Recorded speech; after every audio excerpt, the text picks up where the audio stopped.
With so much content out there, how do you filter through all the noise and cut straight to the value? What has become very apparent is that the best way to learn is to surround yourself with those you aspire to be. But you can't just watch what they do. At some point you have to turn it into an action. Knowledge isn't power. Applied knowledge is power.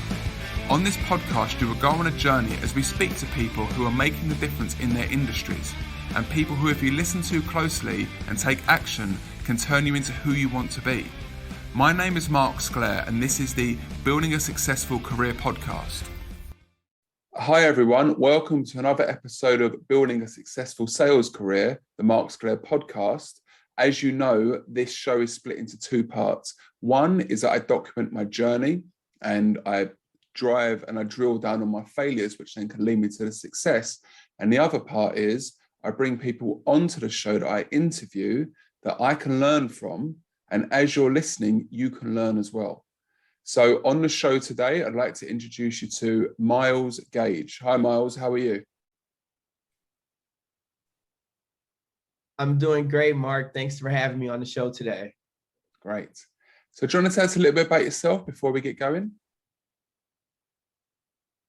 Absolutely. So I'm Myles. I'm the co-founder of Rapunzl Investments, and Rapunzl is a mobile application that allows individuals to create simulated stock portfolios. So we give each user 10,000 fictional dollars they can use to buy and sell stocks of publicly traded companies as a way to see what their returns or losses are without risking their own money. Also, since it's a new update, we also allow users to create simulated crypto portfolios as well. So you can also create an account on Rapunzl and simulate a crypto portfolio with $10,000, because we kept hearing about, are you guys going to have crypto on the platform? And now we do. So I had to add that to the spiel as well.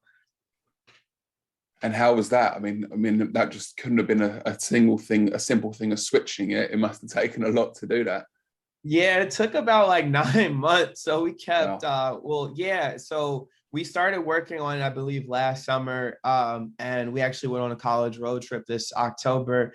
And every week we kept telling the students, it'll be on there next week. It'll be on there next week. But we were finally able to get the crypto launched on the app successfully. I believe that was like the third week of April of 2022. So we got it on there. So we've been up. So it's been up for about 3 months now. Nice. Well, there's a question I like to start with, and I refer to two words, and it is imposter syndrome. And I'd like to know what your thoughts are on that. Wow, that's a good one. I felt like I've had imposter syndrome my whole life, and I'm finally just really getting comfortable with that. But imposter syndrome is really just kind of feeling like you don't belong in a certain place. And honestly, I think a lot of people have imposter syndrome, but I think that you're never anywhere you're not supposed to be. That's cool. You know, I was listening to a podcast a couple of months ago, and it was raised about this question about imposter syndrome. And there's a British comedian called Jimmy Carr, and he went to Cambridge University, and he said, you know, I had imposter syndrome at Cambridge University, but you know what it did for me? It made sure that I didn't become complacent.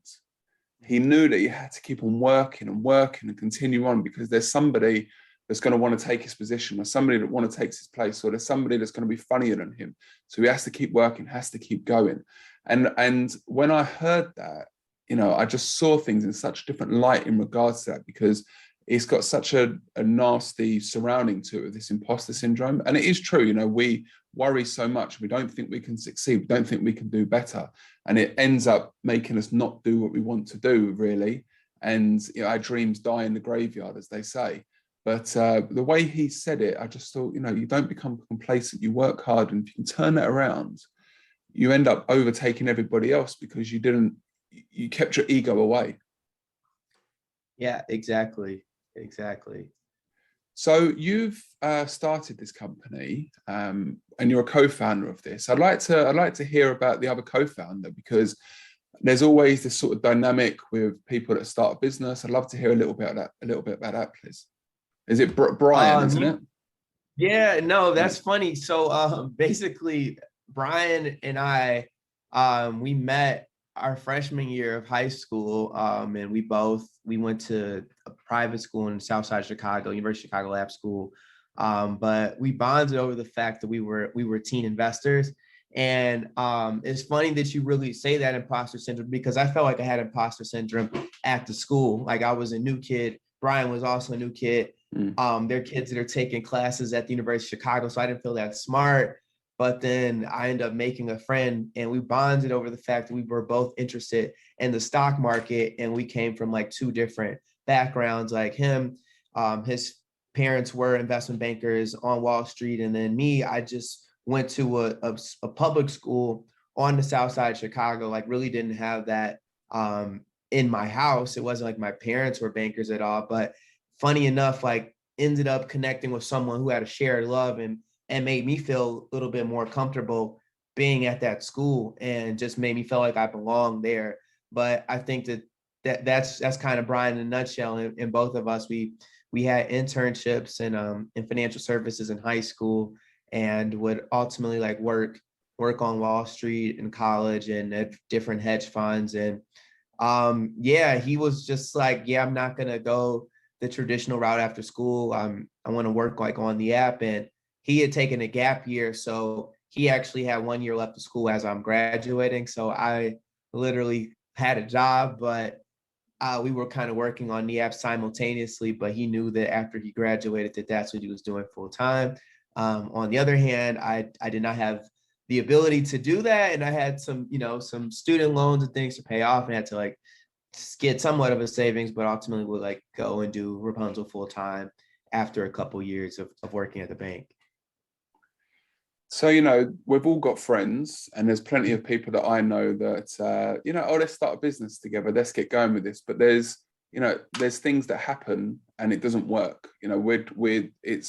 We're not yin and yang. We're both yins in this, or yings in this. So what is it that you and Brian complement each other about that makes this thing work? That's cool, because I don't really get that question often. I think that our personalities are there's a great contrast there.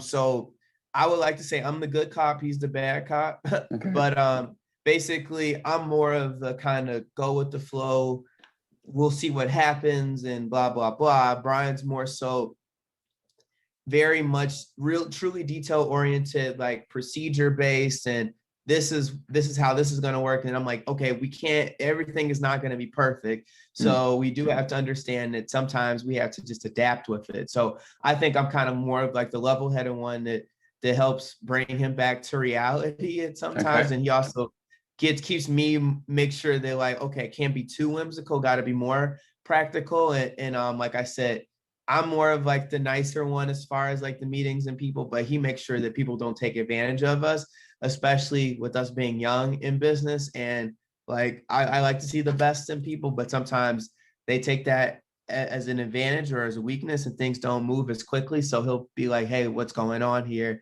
And use the brute force when it's needed. So I think it's really like a nice complement of the personalities and dynamics, which has allowed us to, achieve success in this industry and even just, in business in general. So it's a really cool dynamic. And there's just that level of trust at the end of the day that's there, just coming from like knowing someone since you were 14 years old. But at the end of the day, I would also say that you shouldn't just start a business with your friends, because it's not just all roses and it's not all fine and dandy. Most of the time it can be very difficult.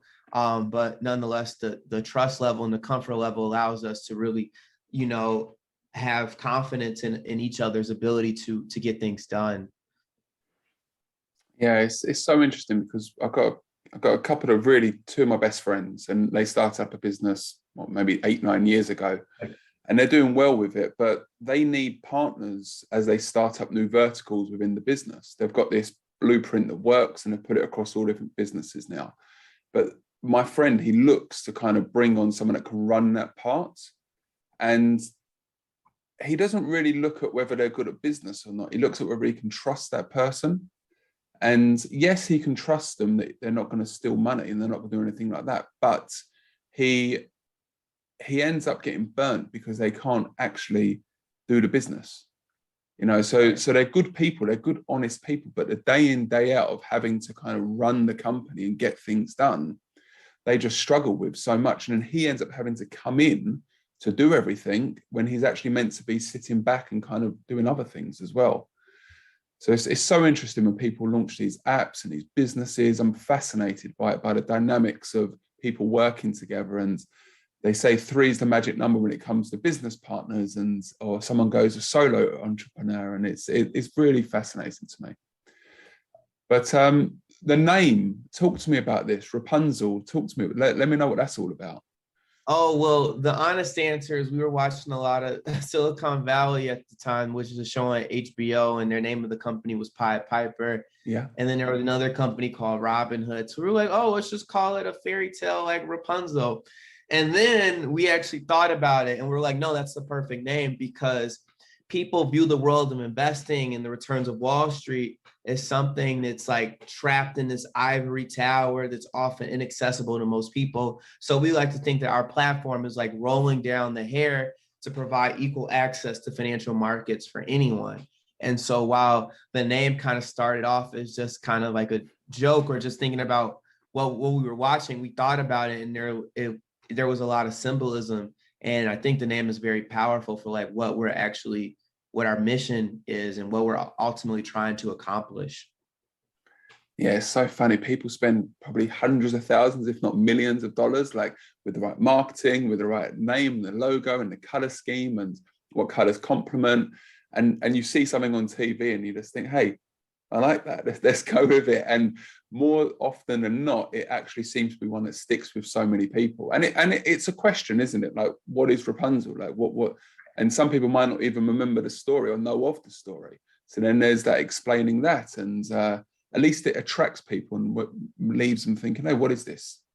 Exactly, because it's oftentimes people are like, why would you call it that? But then it's like this, wow, that light bulb, and then it's like you never forget. And you're like, wow, that's like genius. And I'm like, I guess so. I mean, we thought about it, and I mean, it makes sense. And I mean, it is true, and that's really what we're trying to do. So it really encompasses like what the company is all about. So when people come onto the app, they get, and I don't want to kind of completely ruin this, but they get 10,000 in credit, which they're then allowed to play with and develop with. Precise. Well, yeah, you're on the right track. So we give you 10,000 fictional dollars, which they can use to buy and sell stocks of real publicly traded company. And so we get stock market data directly streamed from NASDAQ. So it's more up to date than Google Finance and some of the other simulators. So basically, when you're using our app, while it's not real money, you're getting real-time market movement. So users can see what their returns or losses are without risking their own money. And it's a more like accurate experience versus some of the other simulators out there that have delayed data, which allow people to kind of game those systems and benefit from the pricing being a little bit, there being a lag with the pricing, stock price, that is.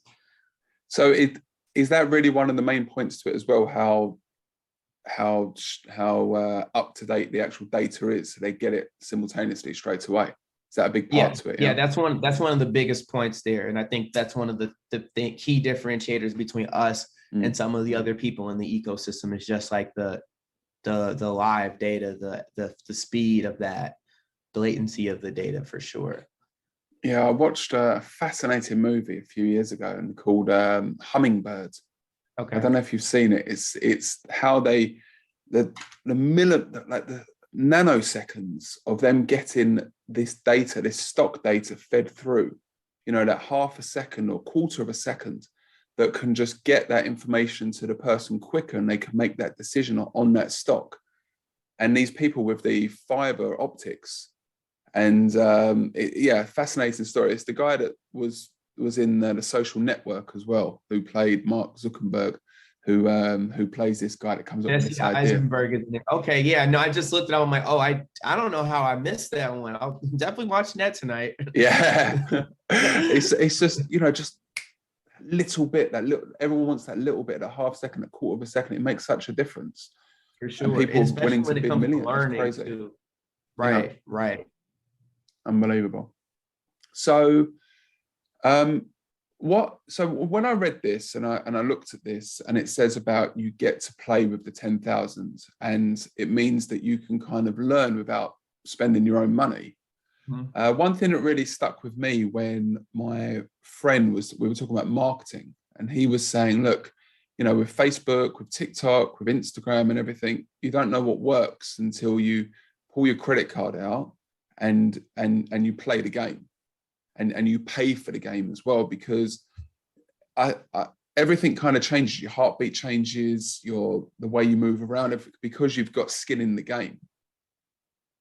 So do you ever get a kind of pushback in regards to that? Like, hey, like people should be playing with real money to kind of know what it feels like to go through that. I mean, that's funny because that's a conversation that were having earlier this week about different aspects of there being a paid feature or paid function of the app itself.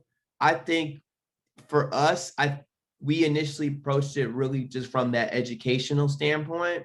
So it was more so just really getting people that otherwise aren't interacting with the stock market to,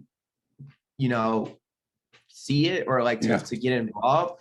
But no, that's definitely like a compelling point, because people do respond differently when it is their real money, for sure. But we're also trying to promote better investing practices of like, we don't want to send people off to a brokerage platform before they understand the fundamentals. So we really view Rapunzl as kind of like the stepping stone, or that conduit between when someone is curious about investing and between the point when they actually do it with their real money. Because before we started, or like around the time we started, and what prompted us to launch was we saw a lot of our friends like using other brokerage platforms that were accessible via their smartphones, starting to buy and sell stocks, but literally buying them when they were green and then selling them when they were red, which really doesn't make sense. But that really pertains to the emotion aspect of it, in the sense that people hate to feel like they're losing money. But when it comes to investing, we understand that like there's pricing volatility, short-term pricing volatility. That's what happens. The market goes up and down. But if you don't understand that concept of it, as soon as you see a stock price drop or go lower than the level you pay for it, you're like, I need to cut my losses. I need to sell this right now with fear of losing more money. When in actuality, maybe that's a time to buy more shares and dollar cost average and get more bang for your buck. But that's not easily conveyed if without knowing about that. So in addition to having the simulator, we also have the educational modules which go through a lot of those concepts too. So it's like psychologically getting people comfortable with the idea of stock market or pricing movement.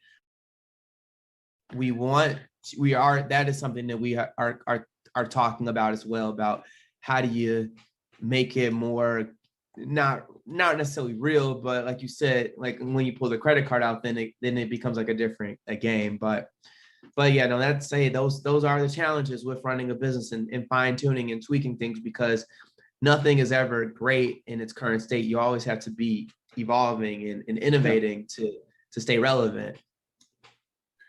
Yeah, I think it's amazing how many people.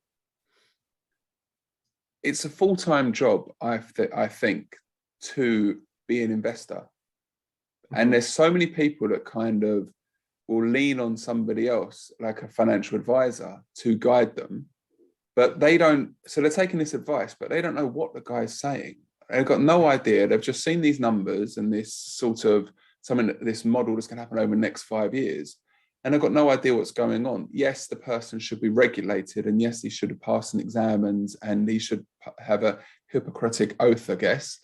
But unfortunately, there's a lot of financial people that are out there which are out to do people by wrong.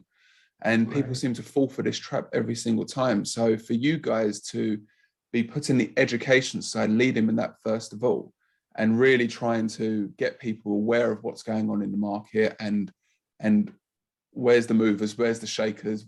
I'm trying to get the lingo a little bit here, but it's a great initiative to have. So what is the main goal with this, with the platform? I think the main goal is to show people like how scary or how harmless or not scary investing is when done the right way, and how it's the greatest wealth creating tool or engine since ever. And also let people know that they may not be the best stock pickers, and maybe they should have a financial advisor, but at its core, they know the questions that they should be asking a money manager. So they're not just blindly or leaving all their faith into one person, but they're able to understand what they're actually doing and understand what's going on in the underlying portfolio that may be managed. Because at the very least, I think that everyone should have exposure to the stock market. But I think unless you see it move or whatever, then you never know truly how it works, or you may not know what questions to ask an advisor. Then it may end up being like the movie The Boiler Room or Wolf of Wall Street, where you have someone like selling you all these financial products that don't necessarily align with your interest or your goals as an investor. And it's really just aimed to be empowering and show people that they should be investing in the stock market. It's not about timing the market. It's about time in the market. And the earlier that you start investing and hold on to investments, the more time you have to benefit from the investment horizon, because the stock market typically goes to the right and up. Clearly, there's market cyclicality as we're experiencing right now, but nothing's permanent. Nothing's permanent. So there'll be a point of recovery, and there'll be a time when stock prices start rising. But if you don't know that this is the time where you should be looking and buying things, then you may miss out on a lot of opportunities. Yeah, I think, fear is such, and fear and people around you. Oh, you should be selling that. Don't hold on to it. Get rid of it. And these people, they're normally family members who have got no idea about what stocks and shares or anything like that is, or these companies, these future companies, which are going to do amazing things. And I saw stats a couple of weeks ago, and they looked at one of the crashes that happened maybe over the last 50 years. And they just showed what would have happened if the person would have stuck with it rather than get rid of everything. And yes, it dropped, but they ended up actually, by sticking with it, they would have been okay over the next 5 years. And but people, they put their life savings into this, and they put their pensions into this, and it's a very emotional attachment. And when they don't know what they're doing, and they're getting the mainstream media, which is feeding them all of this crap every single day. One minute you turn it on and they should be buying something, next minute they turn the TV on and they should be selling something. They don't know what to do. So it's good to have something out there like this, which is kind of trying to drive people in the right sort of way. Right. Just give you at least a baseline understanding of market cycles and how it works, because we're in the process of, we're hosting like a financial literacy summer camp for high school students. And one of the points was like, well, I've been hearing people like freaking out like in the news about the market. I'm like, yeah, well, the people that are freaking out are probably older, probably going to be retiring soon. And yeah, that is a scarier time, just like you were just saying about pensions and the retirement being tied up. But you as a 17 or 18-year-old, this is a great time for you. Like I was saying earlier before the interview, 2008, I was 14.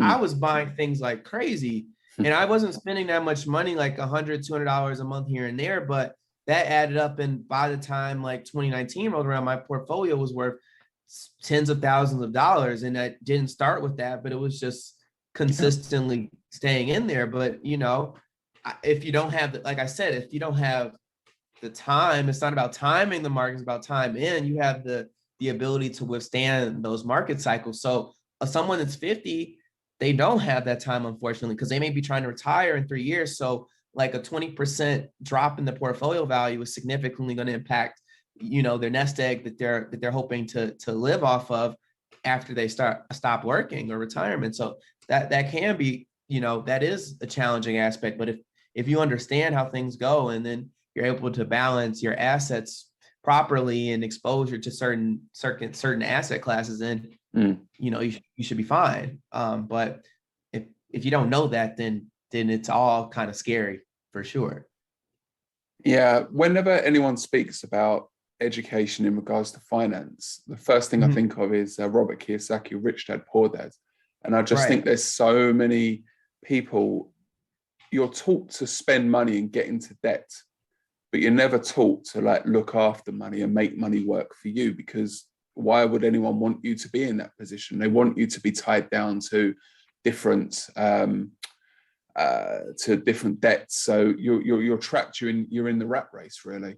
And just from reading Robert Kiyosaki's book, probably 15 years ago now, maybe, just little things. And thank God I grew up with parents that kind of knew how to spend money and what to do with it. But there's so many people I know that just even going to university and getting so much into debt and walking out with a degree, but all of a sudden they're having to pay back loans continuously, and they're still stuck in that loan now. So apart from Robert Kiyosaki, who I just raised, I see that you were able to hold Warren Buffett's wallet. Tell me about that. Yeah, so that was in '08. So basically, I won this essay competition hosted by the Federal Reserve Bank of Chicago, and they have this competition each year called the Money Smart Kid competition. And I wrote an essay about how I plan to finance my college tuition. My main point being liquidating my stock portfolio. So I don't think the judges were expecting a 14-year-old, let alone a 14-year-old from the South Side of Chicago, to be talking about that. So I won that competition, and this was a good look for the school that I went to, Ariel Community Academy, that was founded by John Rogers, who's the co-CEO of the largest minority-owned or oldest minority-owned asset management firm in the world, and Arnie Duncan, former Secretary of Education.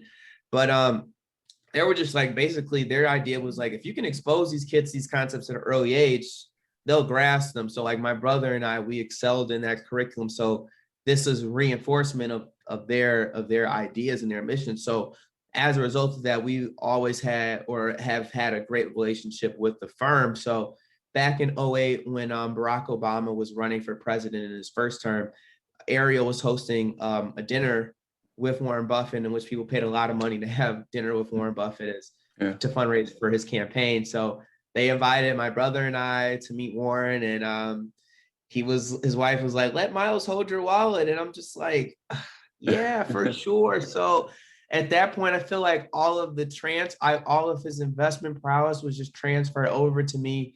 And at that point, I knew I was going to be a billionaire. But like, seriously, I just felt like he was a regular person. And I'm like, if I'm talking to him and I see he breathes the same oxygen like I do, then like, who's to say that I can't be in a position like that? So that was like a really empowering moment. And we talk about like imposter syndrome. I think reflecting on times like that before going to like a school like my high school, it just made me know that like, no, I do belong here, whether or not I come from XYZ background or don't have 30 stamps on my passport or take class at the university. Like I'm here for a reason. So I think moments like those are always what I like reflect on when there is times of doubt or hesitation about where I'm at. So yeah, it's interesting. It's great to see that it's possible to do. When you see somebody that, I mean, I don't know everything about Warren Buffett. I'm fascinated by him, but the fact that he's a smart guy, but his main part was kind of reading a lot about stuff, and he doesn't make too many moves, does he? He finds everything out about it, and he goes away, and he might move a bit slower than everyone else, but when he moves, everyone wants to move with him.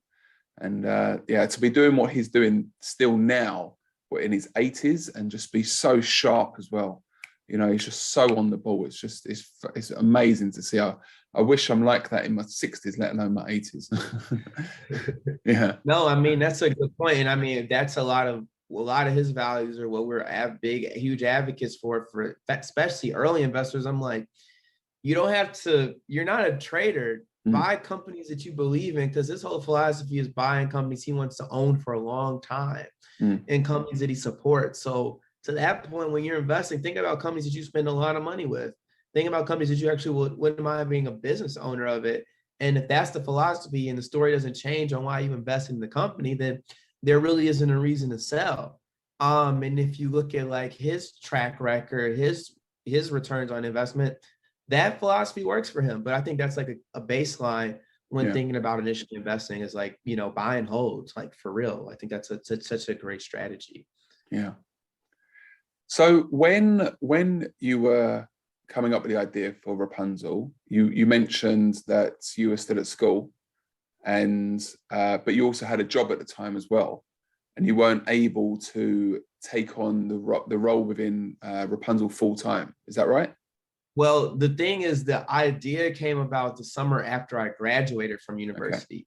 So I already had a job, and like this is an app that like it's literally just an idea. So I mean, I have obligations, wasn't able to liquidate my entire portfolio and not take out student loans. It's, if you're going to take out debt, student loans is better debt because it helps you get a higher paying job, whatever. So I already like had a job where I was about to begin like a banking credit analyst program, a bank training program. So I was working there, and then Brian still had a year left of school. So he was able to work on a lot of Rapunzl while he was finishing up his senior year or his final year at university.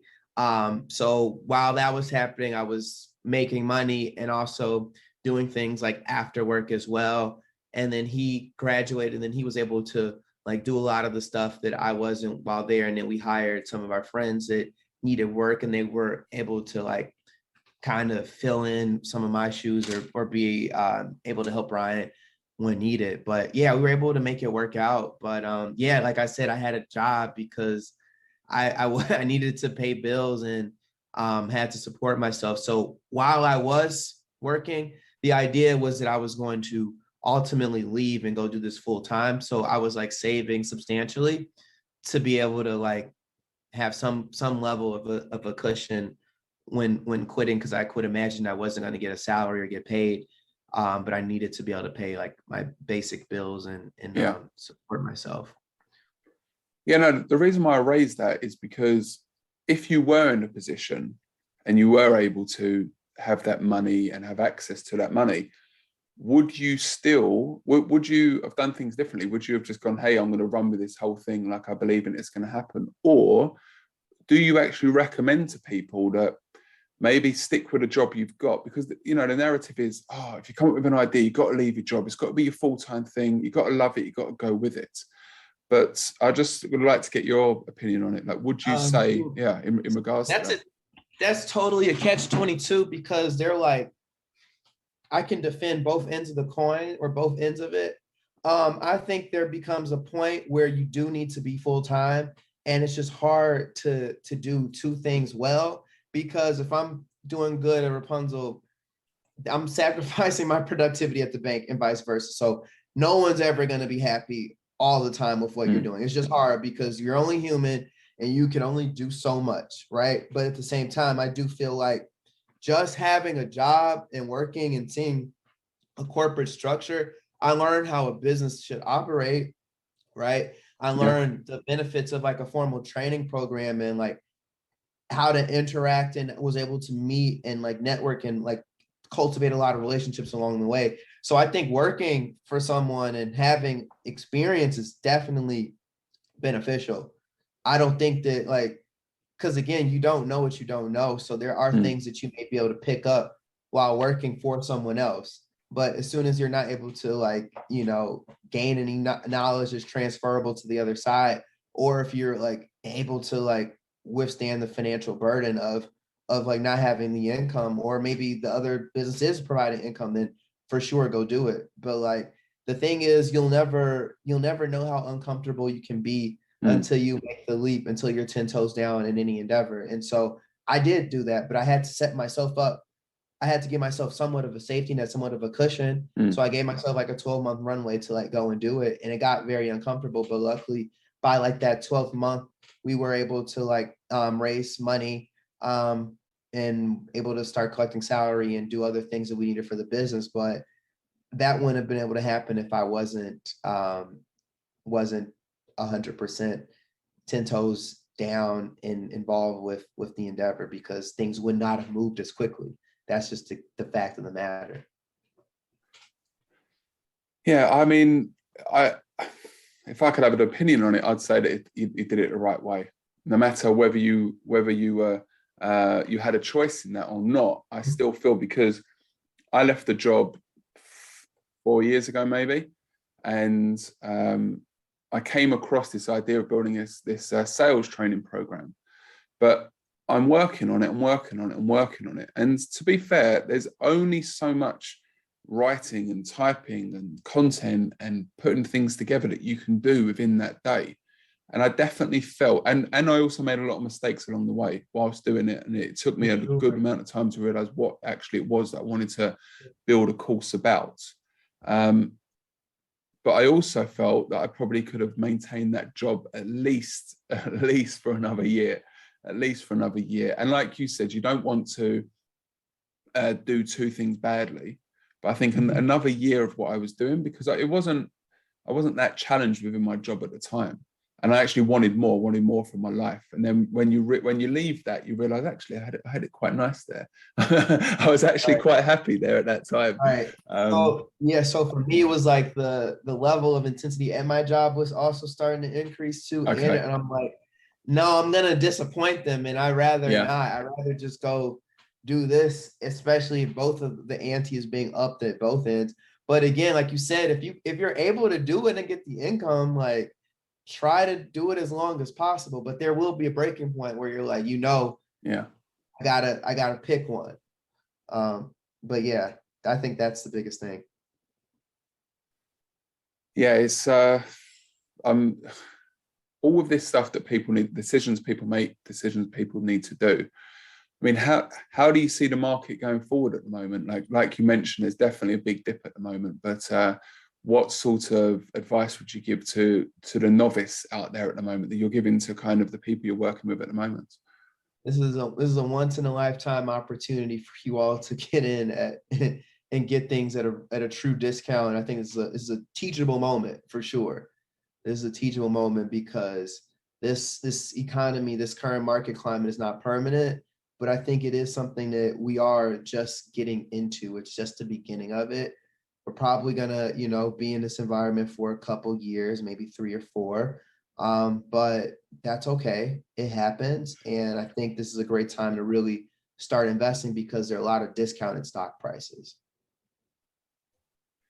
It's really interesting when you say that in the next 2 to 4 years, things could pick back up again, because in 2020, when this whole thing started, and let's not get political, let's not get about the whole pandemic and everything, but the world was meant to end, and everything was meant to drop down to the bottom. And you just saw so many things going up and up and up. And you saw this with so many stocks. And for somebody that was kind of observing from the outside to kind of think, it can't keep on going up. How can that keep on going up? Like, the demand was just so crazy. So, I mean, how comes it's kind of gone from such an extreme to another extreme? I just think that, well, one, I think the market was just like overvalued. And then it's just kind of like, how are we hitting record highs and we're in the middle of a pandemic? There are businesses that have higher market caps than they've ever had, and their core business isn't even open. Like, so for me, like, when I saw things were out of whack, I personally was liquidating a lot of things because I'm like, I know this is going to turn around. Yeah. I don't really care to see how much higher it can go. I'm just like, I recognize the fundamentals, but I think like why it can be is the fact that you got an influx of new investors. We'll even call it dumb money, of people that don't really truly understand market cycles and some of like the core leading indicators of signs to look for when things are about to turn. And they just see prices are going up, and now there's like this. There's now conversation on various Discord channels and social media, and everyone's now an expert investor, and that's driving and fueling things, and that's just sending things higher. It's a lot of speculation, so that's really what it comes down to. And I think that now with the market correcting, and this is like this isn't a shock to me. I don't think it's a shock for a lot of people out there. We're like, we knew something had to give. It was just like that bull market ran from what, like 2011, 2011 to 2020, like 9 years. And then even like there was a little blip in the beginning of the pandemic, then it started going back up. And then you had the Reddit GameStop AMC thing. And then it's just like, no, okay, this ship can't keep going on. Like it's something's got to give. So that's what's happening. So there was a lot of overvalue, a lot of, just inflated stock prices. So I think things are just coming back to reality as the market corrects and as the economy shifts and the government tries to combat inflation with raising interest rates and things like that. And you have like energy and oil with Russia and Ukraine and all these different events are going on right now. So the market's going to act up. There's going to be a lot of volatility there. So I mean, I'm comfortable with it. Like I understand how these things go. So I'm just trying to position myself and think about the opportunities that make the most sense for me in this time. There's something I heard probably 15 years ago now, and the advice I was given was, if you get in a taxi and you start hearing a taxi driver speaking about a certain stock, you know it's too late. It's too late. That ship has sailed. Right. Yes. Yeah. Literally. Yes. No. That's we use that example all the time, and that's the thing, though. It's like once not to general people, if the cashier at the grocery store is trying to give you stock advice, then like, hold on. Well, it's funny as well because, like you said before, there's all people kind of launching Bitcoin and Discords and stuff like that. And I saw this guy the other day is a personal trainer online, and he was just absolutely ripping into people which were kind of doing the Bitcoin advice. Now they've stepped away from the fitness because they didn't get well enough online with it to go online, so they're trying to give Bitcoin advice, and people are just taking advice from the wrong sort of people. It's like we said before, they're not getting advice in the right sort of places. No, totally. So there's something I want to touch on here now, because on one of the parts you've said, which is like a talking point for you, you're saying finding solutions to the lack of diversity in corporate America. Now I'm so interested in this because people want to make change, people want to see things happen, but even sometimes when people do make an attempt to do something, there's a lot of fear that they might get backlash for it because they might say things the wrong way or do things the wrong way, even though their intentions were pure at the start. But I'm just interested to hear your thoughts on kind of how we could find a solution to this without people being judged for who they are. No, that's such a great question. I really referred to like my path with that, and it really just comes down to like exposure. It's like, okay, you want to get diverse individuals in a corporation or in a company, right? But unfortunately, it's not just going to be like, all right, I'm going to get XYZ Black and brown folk from here and bring them into the company, because there are cultural dynamics and organizations have cultural fit. So just because you're getting these people doesn't mean that they're going to automatically just fit into the culture of the organization, right? So that's a challenge in itself, and we see friction there. And what I think like truly the thing that a lot of companies or businesses can do, I think it's like investing in the talent at an early age. So it's like connecting with the kids early on, like when they're in their secondary education or high school in America or before they go to university, and just building a relationship and like connecting with them and showing them what careers are out there, letting them shadow. So then like you get people that are now interested in it. It's not just like we need you all here. It's like we've already have a pipeline of people that we know are interested in this, that we also know that we've been working with for a while. Maybe they're not going to be good for this bank, but hey, my friend needs someone at their company. I can go refer you there. But I just think it just comes down to you really got to invest in the talent, or start working with the talent at an early age. And it just really comes down with, it's not necessarily a dollar amount. It may just even be time, or just building a rapport with someone, or building a rapport with kids. And exposing them to the careers, because oftentimes what I see is there may be someone that's interested in a job in banking, but they're just getting their first internship their senior year of college, right? And then you have a kid that may come from a wealthier background that may has had an investment banking internship since he was 16, or his dad plays golf with someone at the bank. So they're already like used to this dynamic and this culture already. And that's why I said I speak a lot to like Brian's background, because we started interning at companies when we were 16 years old. Like I've been fluent in finance since I was 12. So this is like none of that was new. Anywhere I went, it was like, it was cool. But I know other people that looked like me or maybe interested, they had more of a challenging time fitting in some of these different environments just because it was foreign to them. It was new. They didn't know, like, you can go reach out to the CEO and try to grab coffee with him. And that's what you should try to do, things like that, because it's intimidating. But I'm coming in there, it's like I'm comfortable, like, oh, I know one of your friends, like that's one of my friends too. And then there's this commonality thing there. But I can only speak to that just like from experience. I don't have the solution to everything, but I think exposure early on is key to helping people get more comfortable in those positions, which ultimately helps those corporations retain and really be able to cultivate that talent more. So it's not just like it's more meaningful, and it's not just a matter of like checking boxes, and then that person ultimately is in the best position to be client facing or things like that. But I feel like it becomes more organic. Yeah, because there's definitely, well, over here in the UAE, in Dubai, there's definitely a skill gap. So to build that relationship early on and have those people which you can kind of nurture and then come into the workplace is very, very true. And I agree with what you're saying, but there's two things that kind of popped up in my head when you said that. One is how McDonald's with the kids party section, and have I don't know if they've got that in the States anymore, but the mushroom party section for the kids.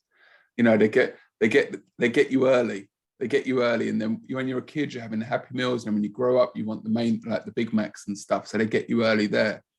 But then the other thing that really came to my mind was there's a movie called The Blind Side, and I don't know if you've seen it before. It's about this true story about this American, well, this kid that went to high school. We went to a Christian high school, and he was a black kid at the school, but it was mostly all white kids at the school. And he had no money, had no family, and his family took him in. And they ended up realizing he had pretty good football skills, American football skills. And he ended up getting to such a good level that he got attracted by Notre Dame and Miss Lemit. No, is it Ms. What they call it? What's the Mississippi one? Is that Sandra Bullock's character? Yeah. Yeah. I can't think of her name. Ole Miss? Yeah. Ole Miss. Oh, the University. Ole Miss. Yes, the school. Yeah. That's it. Yeah. And they were only trying to do good for this guy, for this boy. Like, they wanted to help. They're good Christian people. They wanted to kind of do their part.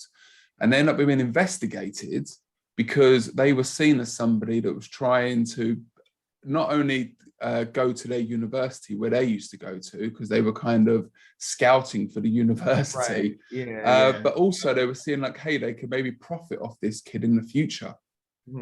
And it's someone that's just got such purity and such good intentions, they don't getting ridiculed or backlash for it. And it kind of get them young, I know, but it's so interesting how people kind of end up seeing you for what you're doing with it. Right. And I think what's like unique about like our programs is like, one, it's like, hey, like you all have the ability to like financially support like competitions and offer scholarship prizes. So it's like, there's a way I think that it can be like altruistic and symbiotic. It's like, hey, but at the same time, we want to invest in the next generation. And yeah, we would love for them to work.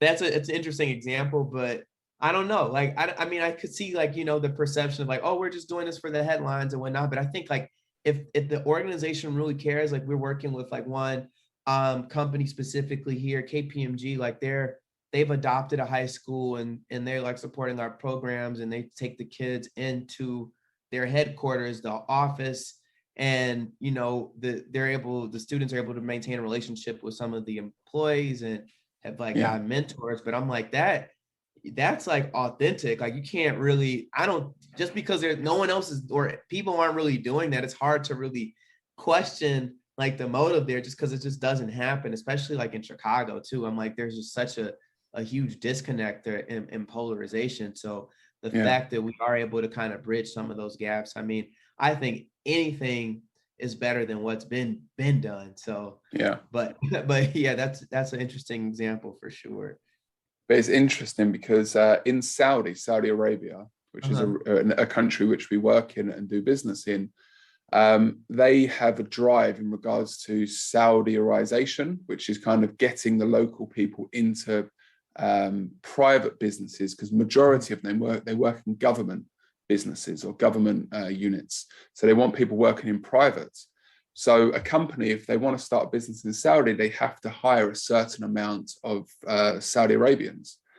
So what they do is they hire, and there has to be a split of there's a drive for more women to be working as well, which is amazing. It's brilliant. It's the right thing to be doing.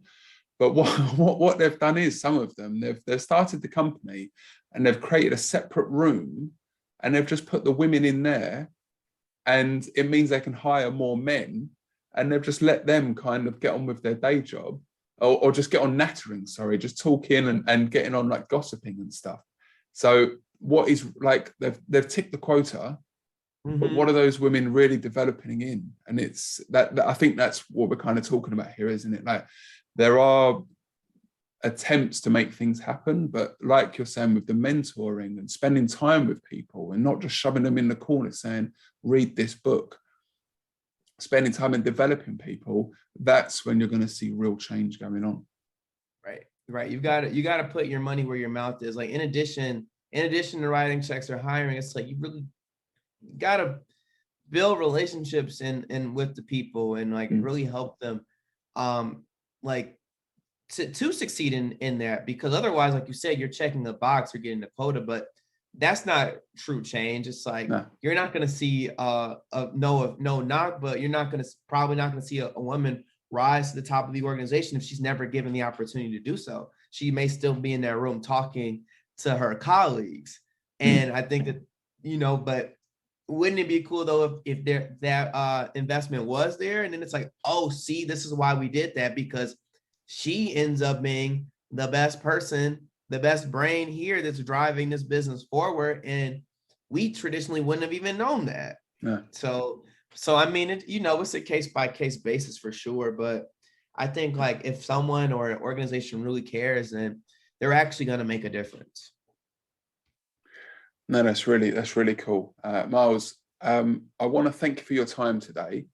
I think the topics and the discussions and your knowledge and your energy as well, and how you and Brian are trying to make some changes and trying to kind of get people from the communities you come from, trying to get them with knowledge and understanding, so at least they're in a position.